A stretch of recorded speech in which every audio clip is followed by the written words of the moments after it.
Hello friends, are के computer class में आप सभी का स्वागत है।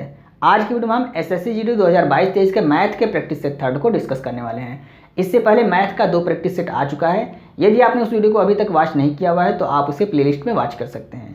तो आज की वीडियो को स्टार्ट करने से पहले यदि अभी तक आपने चैनल को सब्सक्राइब नहीं किया है, चैनल को सब्सक्राइब कर लें और वीडियो को लाइक और शेयर करना ना भूलें। तो आइए आज की वीडियो को स्टार्ट करते हैं। आज का पहला प्रश्न क्या है? 10 पर पावर 9 गुणे 10 पर पावर 2 भागा 10 पर पावर 3। तो हम सभी जानते हैं कि जब घात गुणे में होती है तो जुट जाती है और भागा में होती है तो घट जाती है। तो 9 और 2 क्या हो गया? 11, और 11 में से 3 को हम घटाएंगे कितना आ जाएगा? 8। तो 10 पर पावर 8 ये हमारा राइट आंसर हो गया। दूसरा प्रश्न देखते हैं। 10 प्लस ब्रैकेट में 26 माइनस 15 गुणे छोटे ब्रैकेट में 20 माइनस 5 भागा 2 गुणे 7 माइनस 5, इस पर बार लगा हुआ है। मतलब सबसे पहले हमको इसको सॉल्व करना होगा। तो हम छोटे ब्रैकेट को अगर इसको सॉल्व करते हैं पहले, तो यहाँ पर हो जाता है आपका 20 माइनस 5, और ये गुणे भागा है तो इसको हम गुणे में बदलेंगे तो यहाँ 1/2 हो जाएगा। और इसको हमने जब सॉल्व किया तो कितना आ गया? 2 आ गया।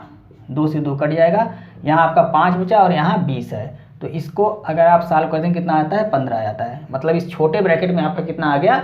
15 आ गया। अब यहाँ देखिए 10 प्लस 26 माइनस 15 इंटू यहाँ पूरा के कितना आ गया? इस पूरे का मान यहाँ 15 आ गया। अब इसको हम गुणा कर लेंगे। 10 प्लस 26 माइनस इसका गुणा करेंगे तो 225 आ जाता है। अब इसको हम सॉल्व कर लेंगे तो 225 में से 26 को अगर घटाते हैं तो कितना आ जाएगा? 199, और ये माइनस में आएगा। तो यहाँ पर आपका है 10 माइनस 199। इसको जब घटाएंगे तो कितना आ जाएगा? माइनस 189। यही हमारा आंसर हो गया। ऑप्शन नंबर चौथा हमारा राइट है। आइए तीसरा प्रश्न देखते हैं। 36 और k का एलसीएम 72 है। k का संभावित मान ज्ञात करें। तो पहले ऑप्शन में है केवल 24, दूसरे में है 8, 24 और 72, तीसरे में है 24 और 72, और चौथे ऑप्शन में है केवल 8। तो यहाँ पर अगर हम 24 को रखते हैं तो भी हमारा एलसीएम क्या होगा? 72 आएगा। 8 को रखेंगे तो भी एलसीएम 72 होगा, और 72 को रखते हैं तो भी हमारा एलसीएम 72 ही होगा। क्योंकि एलसीएम का मतलब होता है वह छोटी से छोटी संख्या जो दी गई संख्याओं से पूरी तरह से कट जाए।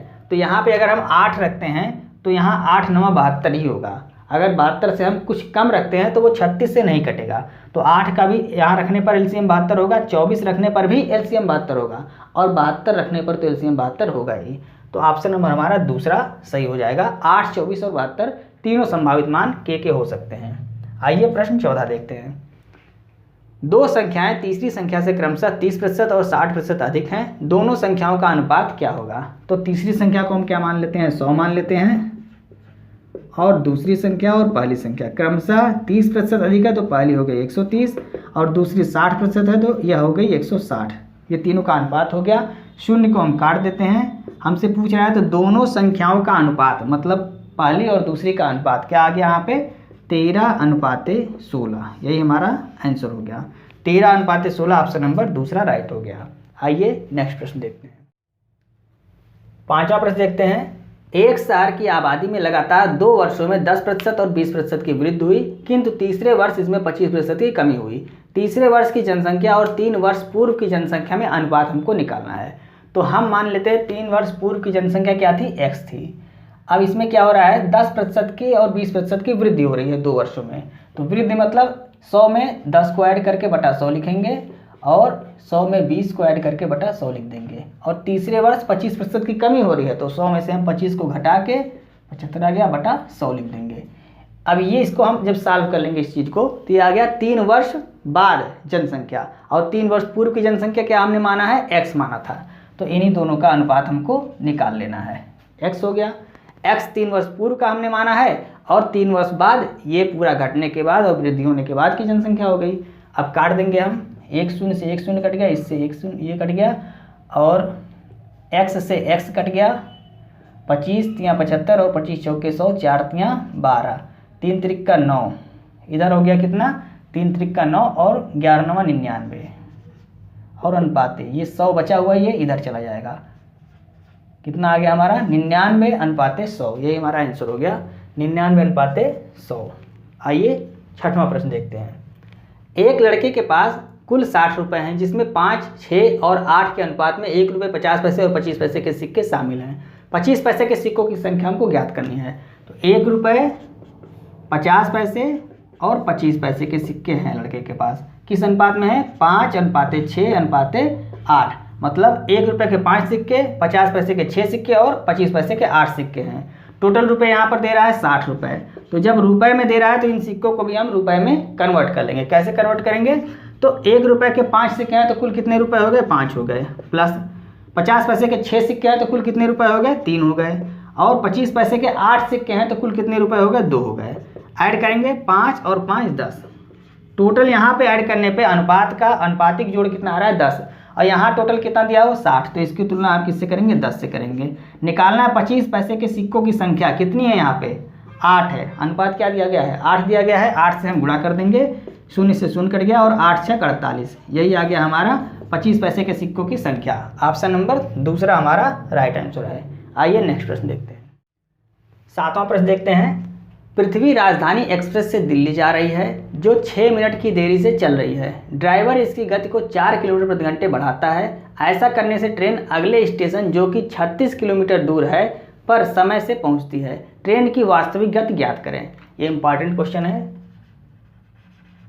और इस प्रश्न को हम ऑप्शन से सॉल्व करेंगे, क्योंकि ऑप्शन से हम इसको जल्दी से सॉल्व कर सकते हैं। यहाँ कह रहा है ट्रेन की वास्तविक गति क्या है, तो जो ऑप्शन में दिया गया है ट्रेन की वास्तविक गति है। कहता है कि जब पहले अपनी वास्तविक गति से चल रही थी तो 6 मिनट की देरी से चल रही थी, लेकिन जब 4 किलोमीटर प्रति घंटा वो स्पीड बढ़ा देता है तब वो समय से पहुंच जाती है।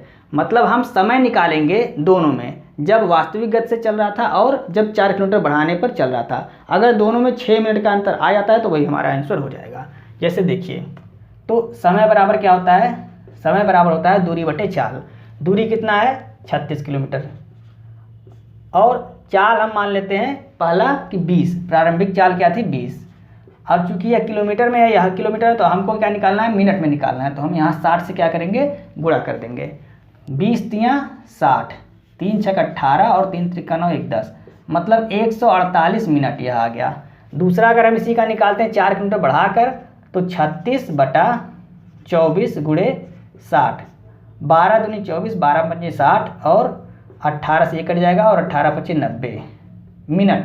90 और यहाँ 108 मिनट, मतलब यहाँ पर 18 मिनट का अंतर है। ये ऑप्शन नहीं हो सकता। दूसरा देखते हैं 26 को, तो 26 समय निकालेंगे दूरी बटा चाल 26 है और इसको भी हम 60 से गुणा करेंगे। 2 से यह 13 बार में कट जाएगा और यह 2 से कितनी बार में कटेगा? 18 बार में। अब यहाँ देखिए 13 से ये पूरी तरह से कटेगा नहीं, मतलब कि जो काटने पे यहाँ पर हमारा उत्तर आएगा वो दशमलव में आएगा। तो दशमलव में समय नहीं होता है, इसलिए नहीं, ऑप्शन दूसरा गलत हो गया। तीसरा ऑप्शन देखते हैं 36। 36 दूरी है और 36 किलोमीटर प्रति घंटे की चाल से चल भी रहा है। अब यहाँ पे हम 60 से गुणा कर देंगे। क्यों करेंगे? क्योंकि हमको मिनट में उत्तर लाना है। ये कट गया, आ गया 60 मिनट। तो प्रारंभिक चाल जो थी वो 60 मिनट आ गई। अब अगर 4 किलोमीटर बढ़ा देता है, तो यहाँ पर देख लेते हैं 36 किलोमीटर दूरी हो गई और 4 बढ़ा देता है, मतलब 40 हो गया और गुणे 60। तो 20 तियाँ 20 दूनी 40 और 20 तियाँ 60, ये 18 बार में कट जाएगा और 18 तियाँ 54। यहाँ आ गया 54 मिनट और यहाँ है 60 मिनट। 6 मिनट का अंतर आ गया, मतलब ऑप्शन हमारा यही सही है। थोड़ा सा टाइम लग रहा है आपको समझाने में, लेकिन आप अगर समझ लेंगे, खुद करेंगे तो समय इतना नहीं लगेगा। तो ऑप्शन नंबर तीसरा हमारा राइट आंसर हो गया। आइए 8वां प्रश्न देखते हैं। किसी उत्पाद की बिक्री पर हुआ लाभ 25% है। यदि क्रय मूल्य और विक्रय मूल्य के मानों को परस्पर बदल दिया जाए तो कितने प्रतिशत हानि होगी? कह रहा है किसी उत्पाद की बिक्री पर हुआ लाभ 25% है, मतलब क्रय मूल्य अगर हम मान लेते हैं 100, तो लाभ इस पर कितना हुआ है? 25, तो विक्रय मूल्य कितना हो जाएगा? 125। अब कह रहा है यदि क्रय मूल्य और विक्रय मूल्य को बदल दिया जाए, मतलब 125 हो गया आपका क्रय मूल्य और 100 हो गया विक्रय मूल्य, तो कितना हानि होगा, कितना प्रतिशत, ये हमसे पूछ रहा है। कितना हानि हो रहा है? यहाँ पर 25 की हानि हो रही है और इसी को निकालना है कि 25 जो हानि हो रही है वह 125 का कितना प्रतिशत है। 125 से निकालेंगे, क्योंकि हमेशा लाभ या हानि प्रतिशत क्रय मूल्य पर निकाला जाता है और अब हमारा क्रय मूल्य क्या है? 125 है। तो 25/125 गुणे 100, प्रतिशत निकालना 100 से गुणा, 25 पंचे 125 और 5 दूनी 10, 20% की हानि। यही हमारा आंसर हो गया, 20% की हानि। ऑप्शन नंबर तीसरा राइट आंसर हो गया। आइए नेक्स्ट प्रश्न देखते हैं। 9वां प्रश्न देखते हैं। 1400 रुपये में खरीदी गई एक साइकिल को 15% की हानि पर बेचा जाता है तो विक्रय मूल्य ज्ञात करें। 15% हानि पर बेच रहा है, मतलब 1400 रुपये क्रय मूल्य है और विक्रय मूल्य कितना हो जाएगा, 85% पर ही बेच रहा है, जो कि 15% उसे हानि हो रही है। तो इस 1400 का हम क्या निकाल लेंगे, 85% निकाल लेंगे। यही हमारा आंसर हो गया। 14 पचे 70 और 14 112 और 7 119, मतलब 1190 रुपये। यही हमारा आंसर आ गया। ऑप्शन नंबर तीसरा हमारा सही हो गया। आइए 10वां प्रश्न देखते हैं। 4 संख्याओं ए बी सी डी का कुल औसत 26 है। यदि ए बी का औसत 19.5 है तो सी डी का औसत ज्ञात करना है। चारों का औसत टोटल निकाल लेंगे कितना हो रहा है, उसमें से इन दोनों का औसत घटा देंगे, शेष जो बचेगा उसमें हम 2 से भाग दे देंगे, क्योंकि अगले 2 का औसत हमको निकालना है। तो यहाँ हम 4 से गुणा करते हैं, कितना आ जाता है, तो 26 चौके कितना होता है, 104। 25 चौके 100, 26 चौके 104, तो 104 ये हो गया चारों संख्याओं का औसत। इसमें से हम इन 2 संख्याओं का औसत घटा देते हैं, कितना आता है, 19.5 में हम 2 से गुणा करेंगे तो 19 दूनी 38 और 1 39। 39 को हम इसमें से घटा देंगे, कितना आ जाएगा यहाँ पे, 5 और 6 65 आ गया। तो 65 जो आया है वो सी और डी का योगफल है और इसका औसत निकालना है। तो हम इसमें क्या करेंगे, 65 में 2 से भाग दे देंगे, 2 3 6, 2 दूनी 4 और 2 5 10, मतलब कि 32.5। 32.5 हमारा ऑप्शन नंबर चौथा सही है। आइए 11वां प्रश्न देखते हैं।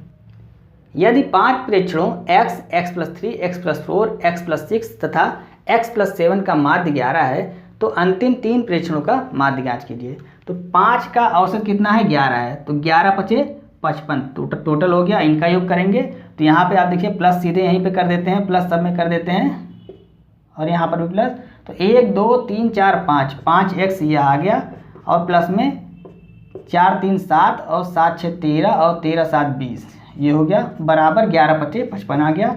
इसको इधर ले आके घटा देंगे तो 5x बराबर कितना आ गया, 35, 5 7 35, x बराबर आ गया 7।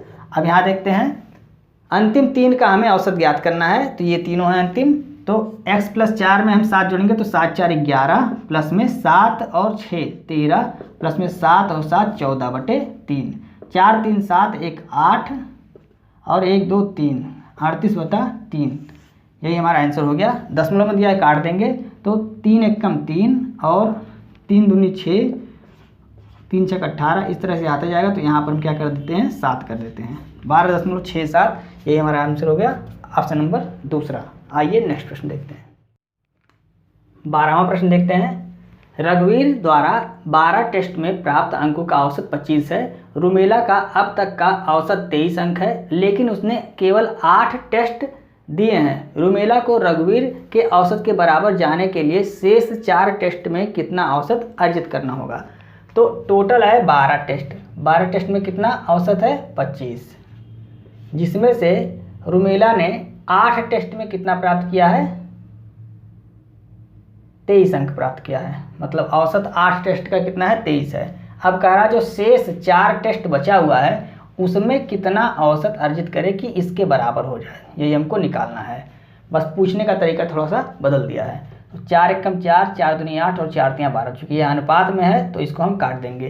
अब हम 25 को लेके चलते हैं और ये मानते हैं कि ये जा रहा है तो कम लेके जाएगा तो फ़ायदा होगा, प्लस होगा। तो यहाँ 23 है, ये 25 है, 2 कम के लेके जा रहा है और ऐसे कितने हैं, 2, तो 2 दूनी 4, ये प्लस में हो गया और यहाँ 1 है, 1 से हम भाग दे देंगे, मतलब कि 25 और 4 कितना हो गया, 29। यही हमारा आंसर हो गया। इस तरह के प्रश्न हर एक प्रैक्टिस सेट में आ रहे हैं, तो इसको आप ध्यान दीजिएगा। और 13वां प्रश्न देखते हैं। पी किसी कार्य को 10 दिनों में कर सकता है। पी किसी कार्य को 10 दिन में कर सकता है। 4 दिन काम करने के बाद पी काम छोड़ देता है और क्यू शेष कार्य को 9 दिनों में पूरा करता है। यदि उन्होंने शुरुआत में एक साथ काम किया हो तो कार्य पूरा करने में उन्हें कितना दिन लगे होते। अगर उन्होंने शुरुआत में एक साथ काम किए होते तो कार्य पूरा करने में कितना दिन लगता है, ये हमसे पूछ रहा है। तो यहाँ देखिए ये 10 दिन में कार्य को करता है तो 1 दिन का कार्य इसका कितना हो जाएगा, 1/10 हो जाएगा। अब कह रहा है 4 दिन यह कार्य करता है तो गुणे 4 हो जाएगा, मतलब 4/10, 2 दूनी 4, 2 पचे 10, 2/5 कार्य करता है और उसके बाद छोड़ के चला जाता है। जो शेष कार्य बचता है वो कौन करता है, क्यू करता है। तो शेष कार्य कितना बचेगा, तो 1 में से हम 2/5 को जब घटाएंगे, 1 माइनस 2/5 कितना बचा, 3/5, यह शेष कार्य बच गया। अब इस कार्य को कौन करता है, क्यू करता है 9 दिनों में। मतलब यहाँ पर देखिए, अगर 3/5 कार्य को क्यू 9 दिन में करता है तो टोटल एक कार्य को कितने दिन में करेगा, 3/5 कार्य को 9 दिन में करता है तो टोटल कार्य अगर क्यू करता तो कितने दिन में करता, तो 9 गुणे 1/3 इंटू ये ऊपर चलाएगा 5, यहाँ हो गया 3 त्रिका 9 और 5 तियाँ 15 दिन में टोटल कार्य करता है। यानी कि अगर P पूरे कार्य को 10 दिन में कर सकता है तो Q पूरे कार्य को कितने दिन में करेगा, 15 दिन में। तो Q कितने दिन में करेगा, 15 दिन में। अब इसका हम क्या निकाल लेंगे, यहाँ देखिए Q 15 दिन में करता है और P 10 दिन में करता है। एलसीएम ले लेंगे, कितना आ गया, 30 आ गया, यहाँ पर आ गया 2 और यहाँ पर आ गया 3, और दोनों का कार्य निकाल लेंगे तो P प्लस में Q का कार्य एक दिन का कितना हो गया, 5 हो गया।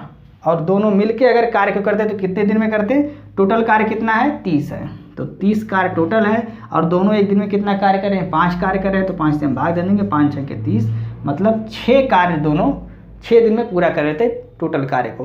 तो यहाँ ऑप्शन हमारा कौन सा हो गया, ऑप्शन नंबर तीसरा राइट हो गया। एक बार फिर से देखिए, कह रहा है P 10 दिन में कार्य को कर सकता है तो एक दिन में 1/10 कार्य करेगा, और 4 दिन कार्य करने के बाद वो छोड़ के चला जाता है तो 4/10, टोटल कार्य 2/5 P ने किया।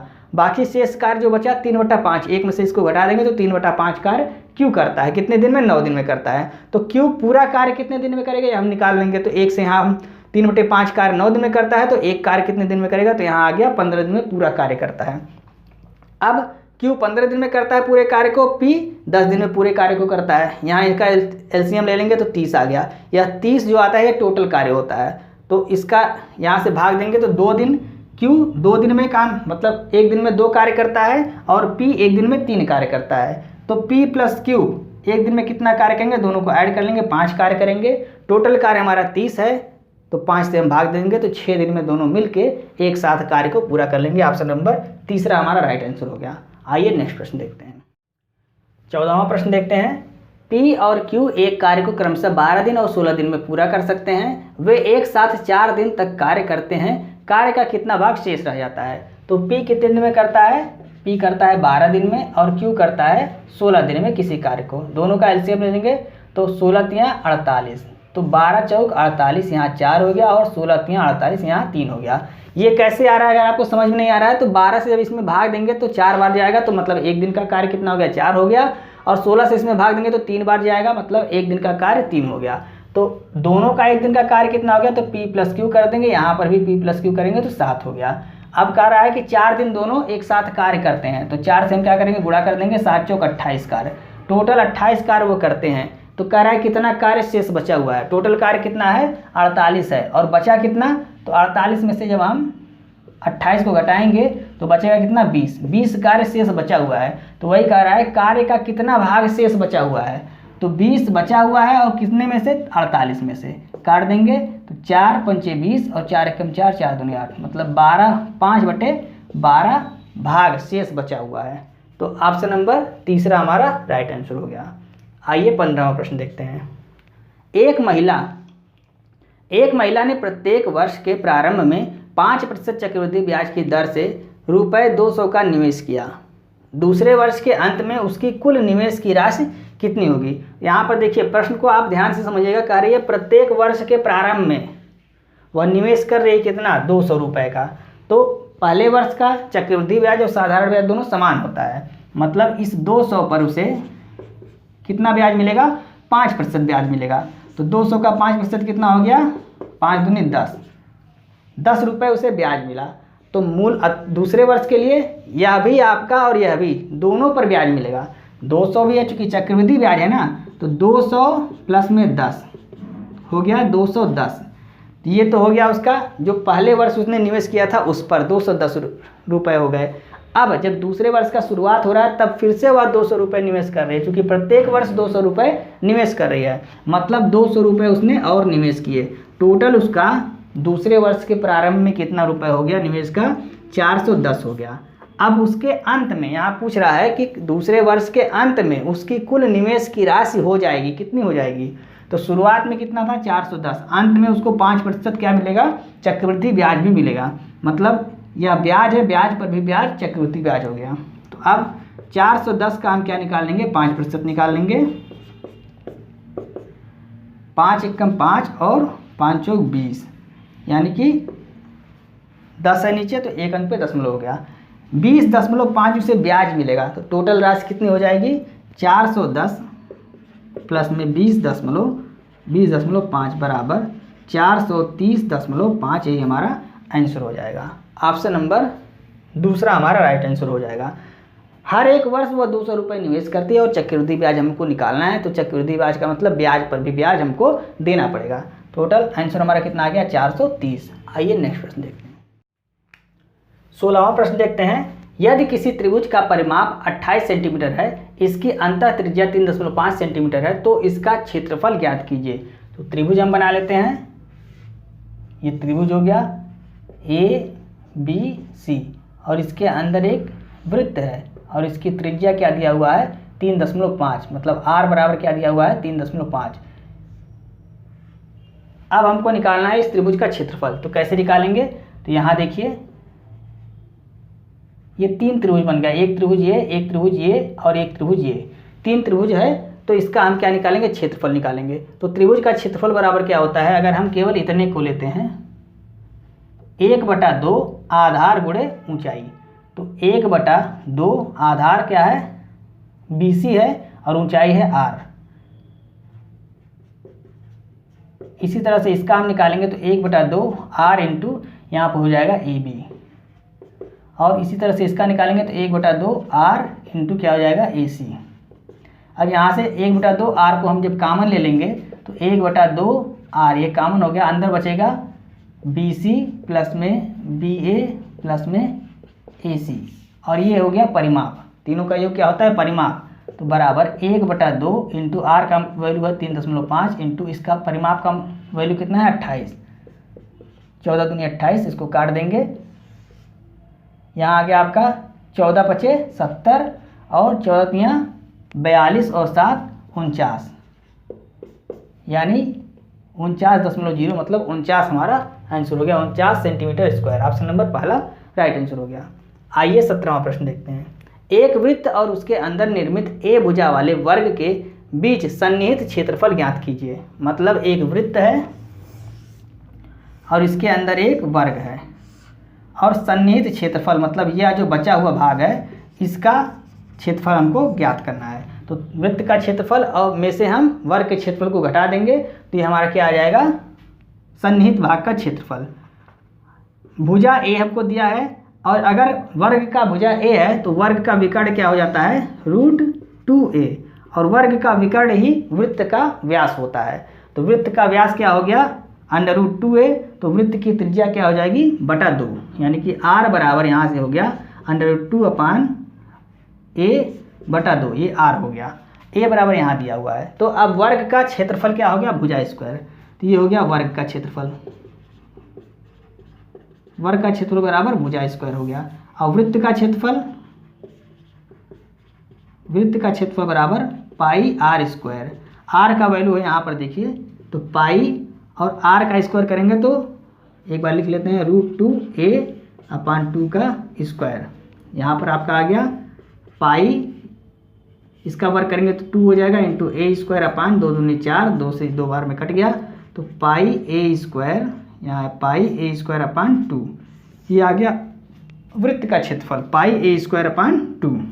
अब इसमें से हम इसको घटा देंगे तो πa² माइनस a², πa² पूरे का एलसीएम ले लेंगे, यहाँ होगा 2a²। अब 1/2 को हम बाहर अगर ले लेते हैं तो 1/2 और a को भी बाहर ले लेंगे तो यहाँ पर आपका बचेगा π-2, ये स्क्वायर है। तो हमारा आंसर क्या हो गया, a²। यहाँ पर a² को हम बाहर कॉमन लेंगे तो हमारा आंसर क्या होगा, a²/2 π-2, a²/2 π-2 वर्ग इकाई, यही हमारा आंसर हो गया। ऑप्शन नंबर पहला राइट आंसर। आइए नेक्स्ट प्रश्न देखते हैं। 18वां प्रश्न देखते हैं। यहाँ पर एक पाई चार्ट दिया गया है जिसके अंतर्गत वीणा बजाने वाले 30% हैं, वायलिन बजाने वाले 16% हैं, गिटार बजाने वाले लोग 25% हैं और तबला बजाने वाले 29% लोग हैं। यहाँ प्रश्न पूछ रहा है वायलिन से संबंधित सेक्टर कोण ज्ञात कीजिए। सेक्टर कोण हमको ज्ञात करना है, चूंकि यह प्रतिशत में है तो टोटल कितना होगा 100% होगा, लेकिन कोण अगर है तो टोटल कितना होगा 360 होगा। तो 360 की तुलना हम किससे करेंगे 100 से करेंगे, क्योंकि हमको क्या निकालना है सेक्टर कोण निकालना है। तो कोण टोटल कितना होता है 360, ये पूरा वृत्त है, तो उसकी तुलना हम 100 से करेंगे। निकालना क्या है हमको वायलिन कितना है 16, तो 16 से हम गुणा कर देंगे, 0 से 0 कट गया और 16 छक्का 96, 9 हो गया, 16 तियाँ 48 और 48 2 50 और 7 57 और यहाँ 10 से भाग देंगे तो एक अंक पे दशमलव लग गया, मतलब 57.6 अंश, 57.6 अंश। ऑप्शन नंबर तीसरा हमारा राइट आंसर हो गया। 19वां प्रश्न देखते हैं, यदि कुल 300 छात्र हैं तब तबला बजाने वाले व वीणा बजाने वालों के बीच कितना अंतर है। अगर 300 छात्र हैं तो टोटल की तुलना हम किससे करेंगे 100 से करेंगे, क्योंकि प्रतिशत में है तो 100 टोटल हो गया। निकालना क्या है तबला बजाने वालों व वीणा बजाने वालों में अंतर। तबला बजाते हैं 29 और वीणा बजाते हैं 30, तो अंतर कितना है 1 का है। ऑप्शन हमारा कितना आ गया 3, आंसर तीसरा हमारा राइट आंसर हो गया।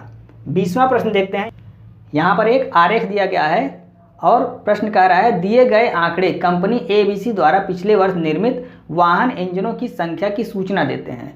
प्रश्न है किस वर्ष इंजनों का निर्माण सबसे अधिक संख्या में हुआ। तो सबसे अधिक संख्या में हमको देख लेना है, सबसे अधिक कहाँ दिख रहा है आपको 2015 में दिख रहा है, तो यहीं पर आपका ऑप्शन नंबर पहला सही हो जाएगा। ये संख्या जो दी गई है लाख में है, तो यहाँ 2 लाख 4 लाख 2 लाख, यहाँ 8 लाख, यहाँ 6 लाख, तो ऑप्शन नंबर जिसमें 2015 है वही हमारा पहला ऑप्शन सही हो जाएगा। तो दोस्तों ये थे आज के प्रैक्टिस सेट के 20 प्रश्न, जिसको हमने आपको समझाने की पूरी कोशिश की। उम्मीद है आपको समझ में आ रहा होगा। हमको यहाँ समझाने में थोड़ा सा समय ज़्यादा लगता है, क्योंकि हमको यहाँ थ्योरी भी लिखना पड़ता है, जैसे वृत्त का क्षेत्रफल बराबर या वर्ग का क्षेत्रफल बराबर, ये सब हमको लिखना पड़ता है जिससे आपको समझने में दिक्कत ना हो। लेकिन आप जब परीक्षा में प्रश्नों को सॉल्व करेंगे तो आपको ये सब चीज़ें नहीं लिखना है, आपको सिर्फ केवल प्रश्नों को सॉल्व करना है, केवल अंकों को सॉल्व करके अपना उत्तर ले आना है। तो उम्मीद करते हैं आपको ये सभी प्रश्न समझ में आ रहे होंगे और आप अगर इस पर प्रैक्टिस करेंगे तो कम से कम समय में आप इसको सॉल्व भी कर लेंगे। तो दोस्तों यदि आपको वीडियो अच्छी लगे तो आप इसे अपने दोस्तों को भी शेयर करें और वीडियो को लाइक और सब्सक्राइब करना ना भूलें और बेल आइकन को प्रेस कर लें, जिससे हमारी आने वाली सभी वीडियो की नोटिफिकेशन आपको समय समय पर मिलती रहे। मिलते हैं नेक्स्ट वीडियो में। जय।